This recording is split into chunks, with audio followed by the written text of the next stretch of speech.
Hi everyone, welcome to another episode of Munro Live. Today we're going to be looking at the all-new Hyundai Ioniq 6.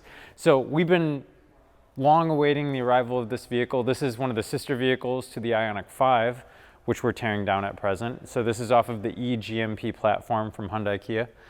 The reason that this is interesting is Hyundai Kia is now really diving headfirst into the BEV space. And not only that, they've done something that we refer to as platforming it, right? So they're developing multiple top hats or greenhouses, meaning the upper frame, the interior, the seats, the upper body structure off of a single platform. And you might ask, well, why would you do that? Why wouldn't you just make each vehicle individually? Well, they're leveraging all the volume and consistency, commonality as we would call it here, for all of the major architecture elements underneath: front suspension, rear suspension, cooling modules, heat pump system. A lot of the elements that from a fundamental perspective are really the lifeblood of the vehicle, and moreover have a large majority of the investment costs associated with them, meaning the costs of developing, providing for the tooling, right, actually fabricating all the components.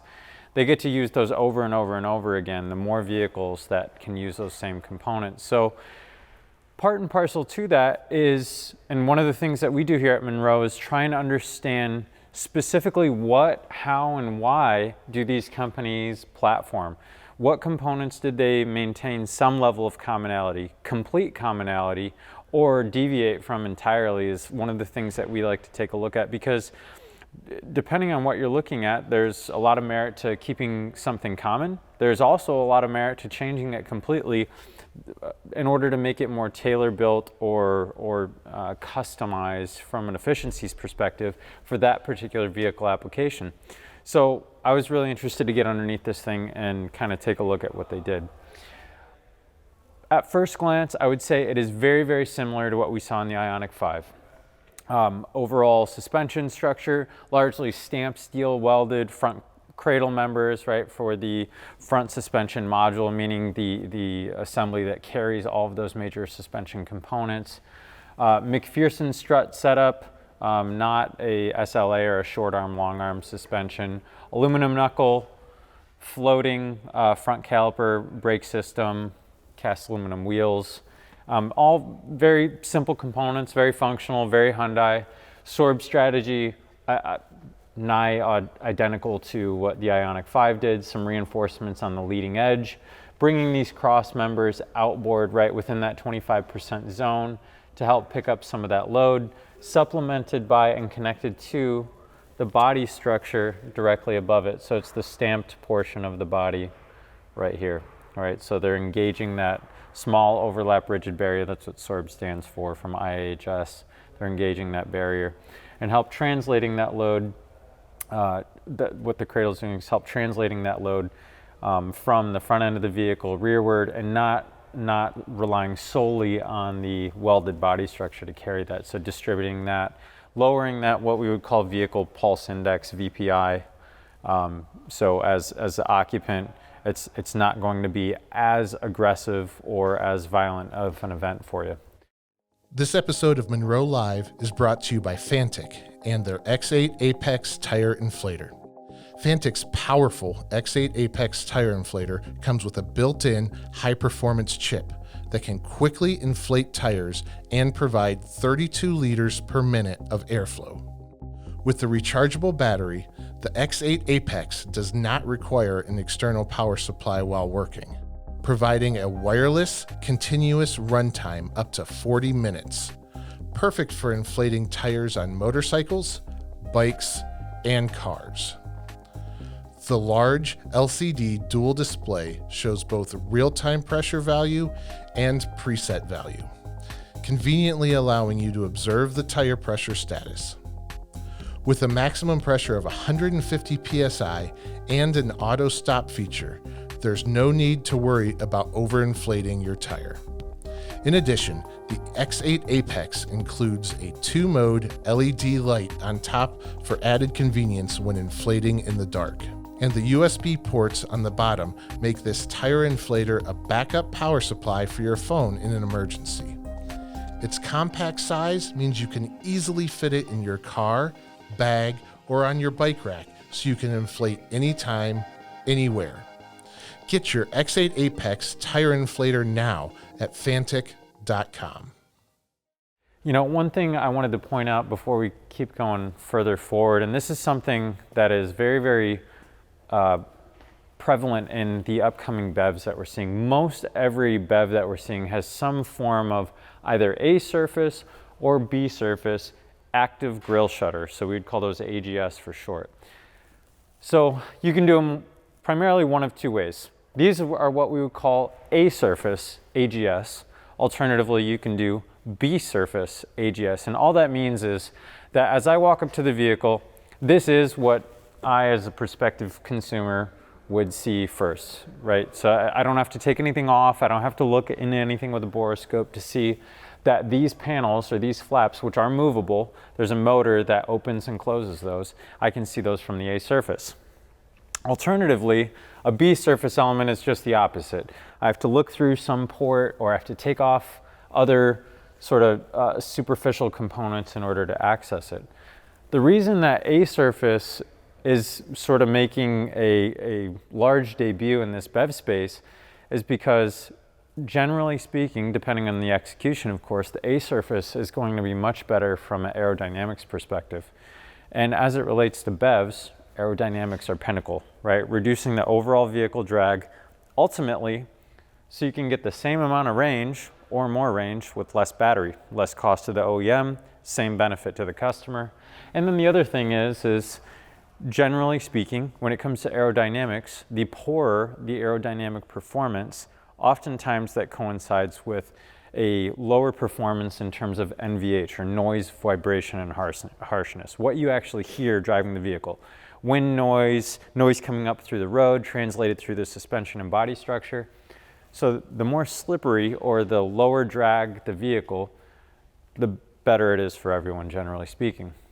The downside of this is often the gap in flush, right? You got to figure out how to kind of hide these gaps that facilitate these louvers and flaps at the front end and not make them look out of place from a consumer perspective. Hide them such that you don't even really realize they're there unless you're looking for them. And also, as you go rearward in vehicle, right, that air is ducting air to the cooling module just aft of it, or rearward in X for those CAD spinners out there. You got to provide more ducting or more complex series of panels and ducts and features in order to divert that air properly to the cooling module. Whereas B surface, I'll say you can do stuff a little bit more crudely, get the same effect in terms of translating that air. But ultimately, a really well executed A surface, generally speaking, yields better aero results. So to that end, you know, as we kind of look rearward into the battery pack structure here, again, very, very similar to the Ioniq 5. Actually looks identical upon first glance. I haven't actually done the back and forth analysis yet, but this is one of the singular highest cost items as far as like a bill of material is concerned. So if you were to get every single part in an Excel spreadsheet for this vehicle and sort high to low, as far as assemblies, this would be the single most expensive assembly in the vehicle. And so we're having a lot of OEMs come to us, and in fact, internally what they're doing is they are saying, hey, we are willing to pay X amount of dollars, or we are accounting for X amount of dollars in order to get batteries out of the vehicle, and they do that based on range. So let's say you have a 350 mile range target. In order to get that, let's say, I'll use a round number, they need 100 kilowatt hours, which this is not, right? This is just over 70 kilowatt hours. I think it's 77.4 kilowatt hours. But in order to get that, you need, let's say, 100 kilowatt hours. If you can get that same range, that 350 miles of range with 90 kilowatt hours, well, you just saved roughly, as far as the energy in here, the actual battery cells are concerned, 10% of that cost, essentially by not adding any other components, simply by engineering the vehicle well. That's why drag is such a major factor. A lot of folks outside of racing didn't really talk about drag, meaning coefficient of drag aerodynamics, outside of the racing space and automotive until the advent of BEVs. came onto the scene. So now that BEV's here, everyone's talking about that simply because cost is king. And as far as cost goes, this is the biggest nugget in that bill of material. So they're really trying to reduce that. So to that end, I would say, you know, on the Ioniq 5, the Ioniq 6, kudos to them for going to that, you know, taking that next step, going to that A-surface AGS. They're really trying to pull those aerodynamic levers and maximize their aerodynamic performance wherever they can, presumably so as to reduce the amount of overall capacity of the battery pack, ultimately increasing margins and so forth. So as we kind of keep going rearward in the vehicle, just kind of taking a look at the sill area here. Just like the Ioniq 5, extruded side rails, TIG welded to the aluminum body structure. They've got some gaps here, both for decking of the battery pack, meaning bringing the battery pack to the vehicle upon assembly or installation, as well as they're providing jacking points in a service sense, right? Such that you could hoist the vehicle up, right? You've got perch points for your lifts if you needed to be able to raise the vehicle up, but then also be able to clear the battery pack when removing. So if you've watched our channel, you've seen us drop any number of battery packs more than likely, or you've seen snippets of it. Well, it can be a big challenge if the OEM has not provided a window such as this to where, like if this lift arm, if we needed to, we could move it over here, go on the pinch weld structural section of the sill, and we could support the weight of the vehicle, but then with a separate lift table, we could go under the major underside of the pack and separately drop that. That's important in a service environment. That being said, Sandy would probably tell you we'd recommend to design so that we don't ever have to service, but in reality, right, a lot of times we do have to service. You got to swap out packs, you have issues, testing environments, and so that's what those windows are for. But other than that, as far as the sill section is concerned, relatively conventional approach, kind of splitting that balance between integrated body and white structure in the sill, meaning how much structural contribution the body and white, or BIW, is contributing to the overall system versus the battery pack. They're kind of sharing that duty. Okay. Now, coming to the back end of the vehicle, I'll point out something I'm not particularly fond of. It's just kind of like a interesting thing, but not necessarily great. And Eric, if you were to spin around here, that's the entire back of the battery pack. So anywhere where you see an air gap in a vehicle, generally speaking, it makes you think, okay, well, what else could have been packaged there? Or why is there an air gap, or what have you? And then what did they do to get around it? Well, the entire back of this battery pack, whether it be the extruded aluminum supports, right, like these TIG welded extruded brackets that are going up to the body structure, the air gap above it, really they're just passing through a few coolant lines, going to some elements internal to the body. But they really just slung this battery pack or cantilevered it past where the kick-up is in the body in white, meaning where the leading edge of the second row seats where your thighs would go, they extended it rearward. To me, if I were looking to get more energy in this vehicle for a different application or something along those lines, or more cabin space, ideally those fit together like they were formed in water, right? Like those are layered right on top of one another. Now, from an aero perspective, 100% you want to keep this line as planar as possible, right? You don't want any major jogs or gaps if you were to look at that plane across the underside of the vehicle. So from that perspective, I get it. However, ultimately what they're doing here with that air gap is they're either sacrificing additional battery capacity or cabin space, right, to you as the occupant. So kind of an interesting choice, but frankly, this could be one of those trade-off decisions or dialogues that they had with respect to platforming. Meaning, this is the same battery pack as on a Ioniq 5, similar zone, different internal cabin constraints and packaging, right? The second row seat on this is different than the Ioniq 5, and that panel, right, that pocket that's created there is different on the Ioniq 5 versus the 6, right? So you have to have kind of this a little bit of a one-size-fits-all approach, to which there are pros and cons. So just kind of an observation there. Other than that, back of the battery pack, relatively clean. Again, mostly extruded aluminum components. fairly exposed high voltage cabling, depending on where it is. Sometimes there will be stamp shields or brackets or all sorts of things over the top of these to protect those from impingement during an impact so that you don't sever any of those lines. So interesting. They've got some actually orange socks on these cables, right, just to keep them from being any abrasion against these extruded pieces. So nothing novel necessarily here. The rear suspension, again, very, very similar to the Ioniq 5. So they've got a multi-link rear suspension. Only on some of their larger components where they're really trying to maximize weight savings did they go to aluminum. So they've got aluminum knuckle, aluminum lower spring link here. There's this transverse member. And then most of the other components are arguably some of the least costly things that you could put into a suspension as far as the links are concerned.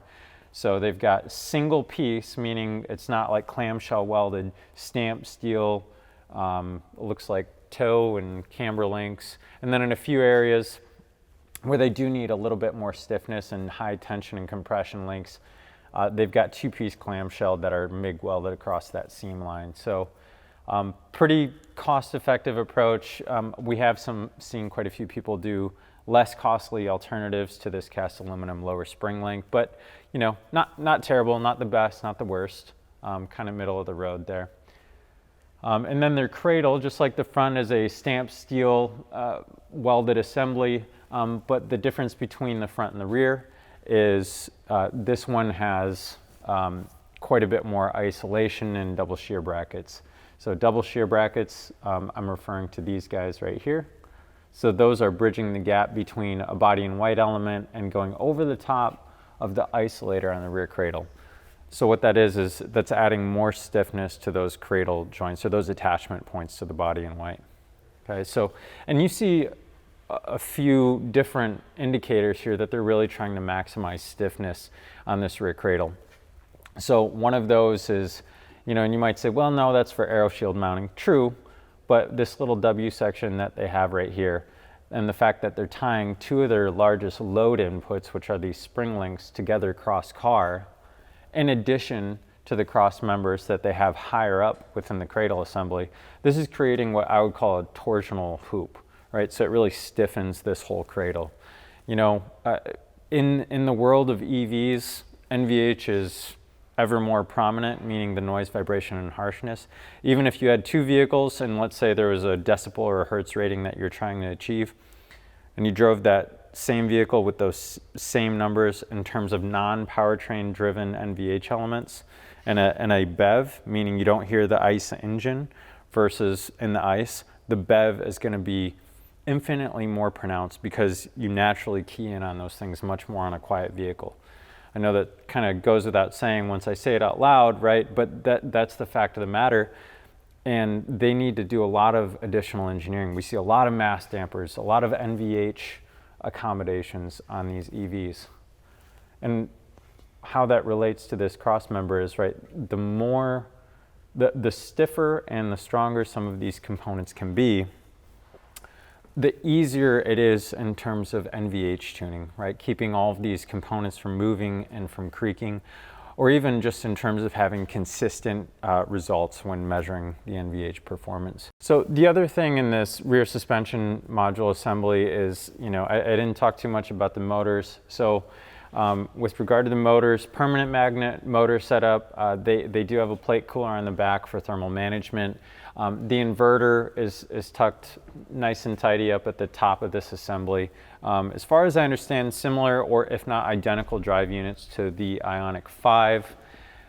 In this drivetrain, the drivetrain itself, meaning the mechanical bits and the e-machine, the motor itself, nothing incredibly novel as far as what I've seen, certainly not in the teardown with the Ioniq 5. However, looking at the inverter on the Ioniq 5, and this has the same system, Hyundai Kia has done something very interesting with their 800 volt capability with charging. So on other 800 volt applications we've seen, there's a dedicated module in order to facilitate that 800 volt, that like super fast charging system that we keep hearing about. So they've got a dedicated module in order to facilitate that. Hyundai Kia, and you can go and look it up, they released a patent and they designed a system such that that dedicated or separate module is not on their platform or vehicles whatsoever, but rather they're using the motor and the motor inverter in order to facilitate that 800 volt fast charge. So what's novel about it, and it's kind of brilliant rather, it's using existing components that have to be here regardless of your ability to charge at 800 volts or not. And they've engineered it such that that is facilitating the function of what many other OEMs have dedicated modules for. So you look at any of these modules, these inverters, I'm not going to give you exact dollar amounts. You can buy the report for that if you like though. But I mean, they're very expensive. As far as a bill of material costs, they can be anywhere from $500 to $2,000 or greater, depending on your volume or the specific module, which in terms of a bill of material, on a vehicle, if you looked at a component level, very, very, very few components for what the OEM pays are actually $500, right, or greater. And so their engineering execution here and the omission of that separate module is absolutely massive in terms of being able to facilitate that 800 volt charging. Complete omission of the module, and also, right, it's not just from a cost perspective, but going back to the batteries and the ability to minimize the amount of energy that you're actually giving away to the client to facilitate a certain amount of range, right? Those modules are not light, relatively speaking. And also, going back to the packaging point and having gaps and spaces and all of those things, you don't always have space to package those. And so in those events, everything's kind of a series of trade-offs. Do I sacrifice my ability to have larger spans on my suspension systems? Do I sacrifice battery packaging space? Do I take more of that cabin space away from you as the consumer by nature of, on the other hand, right, it's like kind of robbing Peter to pay Paul to give you that 800 volt charging capability. And so, kudos to Hyundai Kia for integrating that system. We were definitely excited to take a look at it, knowing that was part of this architecture. And so, again, if you want details on how they did that more specifically, they've got some information online, but certainly from a cost perspective, look us up on that report. We'd be happy to share that. So anyways, as far as the overall motor is concerned, at first glance, not too novel or crazy, but then a little bit deeper look under the hood with respect to that inverter, and it raised some eyebrows for sure. So very cool to see that. And then I think the last thing on this drivetrain assembly that I would say is their hub assembly. So if you look at the half shaft or the drive shaft, which is what this guy is here, so extending from the motor out to the knuckle, ultimately driving those wheels, it's a little bit difficult to make out from this view. But typically what you have is a half shaft that will interface with a hub, which almost all vehicles these days are doing what we would call Gen 3 wheel hub and bearing assembly. So it's one full assembly, has your wheel bearing, your speed sensor, and the hub interface to the wheel. On the opposing side, it takes that interface from the half shaft to be able to transmit power to the wheel. So typically you've got two separate components, the half shaft and the hub assembly. Well, they've done something interesting here as well, which is one of the first applications I've seen in passenger cars anyways, and they've integrated those two. So if you were to take those apart, there is no longer a separate hub, but rather one integral assembly that provides that same amount of function, but at a substantial weight reduction. And then also, by nature of omitting that, they weren't sort of pigeonholed into having this really narrow interface or splined interface between this half shaft and the hub, which is typically what that interface looks like, but rather they got a extremely large diameter connection out to that wheel. And you might say, okay, whatever, who cares? That large diameter, when we talk about super high torque applications, which most of these EVs are pushing crazy torque numbers, if you were to compare just real quick at a first glance to the ICE, sisters of our outgoing generation here, you'd see that the instant torque capabilities on these EVs are, in some cases, an order of magnitude greater. And so now the ability to manage that torque and manage it consistently and not have any negative NVH feedback going back to the driver is becoming super critical. So that seems to be an enabler for them as well by increasing the diameter. So kind of an interesting hub. When we get those apart, maybe we'll throw some of those on the channel if you want to get a deeper look at that. So overall with Hyundai Kia, I would say kudos to them for getting a vehicle series like this, platforms, being aggressive and getting them in the market and in the space here. Nothing thus far, right, and obviously we haven't torn this one down yet, but nothing thus far is super novel in terms of their execution. So fairly conservative or aggressive, depending on how you look at it with regard to cost. And other than that, I'm very interested to see what the rest of the platform's going to reveal. And again, right, those flex studies, that's where we get to nerd out and say, okay, what specific decisions did they make in which area in order to accommodate that platform? So those are the things that, I don't know, I personally like to sink my teeth into and yeah, look forward to getting further into it. So anyways, I hope everyone enjoyed the Hoist review. Look forward to seeing you next time on Munro Live. And by the way, since we are tearing down and analyzing the Ioniq 5, we're selling that report. If you're interested in more information, contact us at sales@leandesign.com. Thank you.